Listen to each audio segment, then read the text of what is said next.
10 Sports Director Steve Phillips joins us from the White House with more on today's ceremony. We were joking, Steve. She was signing autographs. Well, there were a few people in the room who were noteworthy. I know some people went up and had a picture made with Hillary Clinton. Obviously, anytime the president is in a room, there were a lot of famous people there. John Glenn, Bob Dylan, and Pat Summitt. You know, of course, Coach Summitt made her mark on the sports landscape with 1,098 wins and 8 national championships. This was her 9th trip to the White House. This was the first one, though.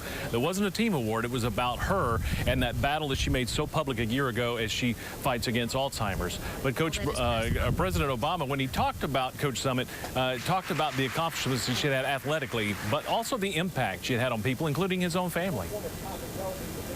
Everybody on this stage has marked my life in profound ways.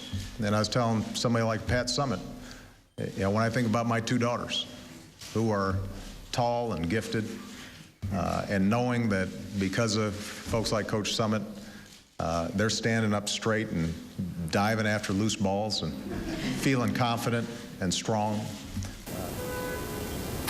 Of course, this is the program that they handed out today, and Coach Summitt's bio right there with John Glenn and Bob Dylan. Had a big group of people over by the fence wearing orange. Don't know if a bunch of fans came to see Coach Summitt. She did not, unfortunately, come down to talk to us, so we didn't hear from her. And Bob Dylan didn't come by. And after all those years of him asking the question, you know, how does it feel? I thought maybe we'd get to ask him.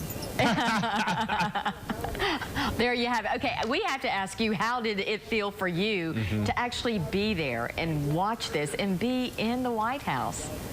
Well, you know, being in the White House is something I've always wanted to do and never had done. So it was pretty interesting. We slipped into the briefing room, watched part of the White House daily briefing before we went over, and you know, of course, to be in the room with the president and the Secretary of State and other officials, and of course, you know, Coach Summitt, we've been around and know, but still, it's always fun to be in her presence. And it was really an amazing day. And then to meet John Glenn, who was one of my heroes, a very special day here in Washington for me. And it was fun to watch from our end too. We were watching on television, and we were just proud, as proud can be, for Coach Summitt. So, Steve, thanks so much. Great experience for you as well.